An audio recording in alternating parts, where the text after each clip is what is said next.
اعوذ باللہ من الشیطان الرجیم بسم اللہ الرحمن الرحیم آتی اللہ و آتی الرسول و اولی الامر منکم۔ قرآن پاک میں اللہ تعالیٰ ارشاد فرماتا ہے کہ اطاعت کرو اللہ کی، اللہ کے رسول صلی اللہ علیہ وآلہ وسلم کی اور صاحب امر کی۔ نبی پاک صلی اللہ علیہ وآلہ وسلم کی آیات طیبہ کے بعد حضرت علی علیہ السلام کی زندگی تمام کائنات کے لیے ایک رول ماڈل ہے۔ اگر ہم مولا علی علیہ السلام کی زندگی کو ایک رول ماڈل بنائیں تو ہم اس دنیا میں بھی اور آخرت میں بھی کامیاب ہو سکتے ہیں۔ مولا علی علیہ السلام کے فضائل کے متعلق میں آج آپ کو ایک واقعہ سنانا چاہتا ہوں جو احمد رضا بریلوی خان صاحب نے اپنے ایک کتاب میں تحریر فرمایا، اور یہ واقعہ میرے ایک دوست نے مجھے سنایا، جسے سن کر آپ کو ایک اطمینان حاصل ہوگا، اور مولا علی علیہ السلام کا یہ فضائل سن کے آپ انتہائی خوشی اور سرور محسوس کریں گے۔ واقعہ کچھ یوں ہے کہ احمد رضا بریلوی خان صاحب اپنی کتاب میں ارشاد فرماتے ہیں کہ ایک دن ایک میرا دوست آ کے مجھے خواب سنا رہا تھا۔ وہ کہتا ہے کہ میں رات کو سویا اور مجھے رات کو حضور صلی اللہ علیہ وآلہ وسلم خواب میں نظر آئے کہ وہ حوض کوثر پہ کھڑے ہیں اور حسن علیہ السلام اور حسین علیہ السلام ان کو جام بھر بھر کے دے رہے ہیں، اور نبی پاک صلی اللہ علیہ وآلہ وسلم یہ جام اپنی امت کو پلا رہے ہیں۔ جب یہ بندہ حضور صلی اللہ علیہ وآلہ وسلم کے پاس پہنچا اور خواہش کی کہ مجھے بھی نبی پاک صلی اللہ علیہ وآلہ وسلم یہ جام پلائیں، تو نبی پاک صلی اللہ علیہ وآلہ وسلم نے اپنا چہرہ مبارک اس سے پھیر لیا۔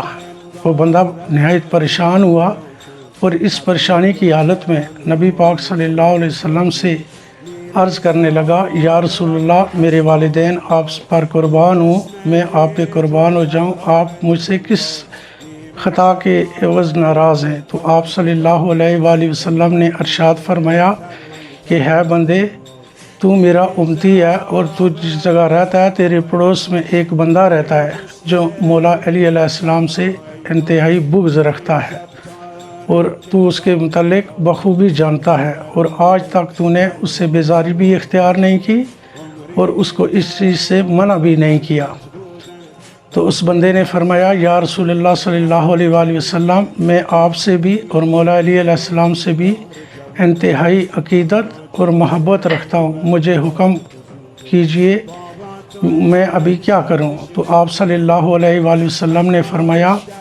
کہ یہ میری تلوار لو اور جا کے اس بندے کو قتل کراؤ۔ وہ بندہ کہتا ہے کہ میں نے نبی پاک صلی اللہ علیہ وآلہ وسلم کی تلوار لی اور سیدھا چلا گیا اس کے گھر، اور میں نے ادھر ہی اس کو قتل کر دیا۔ قتل کر کے جب میں واپس آیا، میں نے تلوار واپس کی، اور نبی پاک صلی اللہ علیہ وآلہ وسلم نے مجھے حوض کوثر کا پانی پلایا۔ اتنی دیر میں تقریباً صبح نمودار ہو چکی تھی، فجر نمودار ہو چکی تھی، اور میری آنکھ کھلی تو ادھر مؤذن اذان دے رہا تھا۔ میں خوشی کے مارے باہر آیا کہ اپنا وضو بناؤں، کیونکہ آج جو میں اتنا مسرور ہوں، اتنا خوش ہوں، کیونکہ کائنات کے نبی حضرت محمد صلی اللہ علیہ وآلہ وسلم کی مجھے خواب میں بشارت ہوئی ہے۔ وہ بندہ کہتا ہے کہ جو ہی میں اپنے کمرے سے باہر آیا وضو بنانے کے لیے تو مؤذن اذان دے رہا تھا، اور اذان کے بعد وہ یہ اعلان کر رہا تھا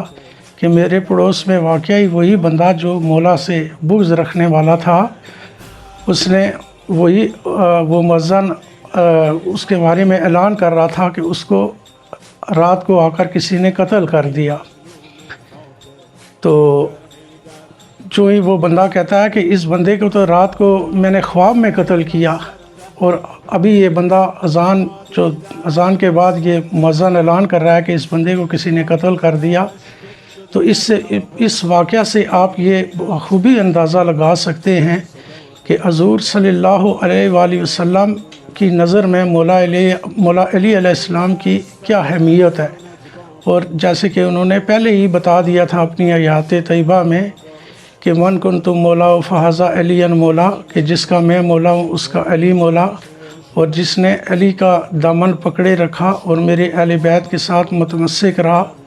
تو وہ کبھی بھی گمراہ نہیں ہوگا۔ تو میری تمام مومنین سے، تمام مسلمانوں سے گزارش ہے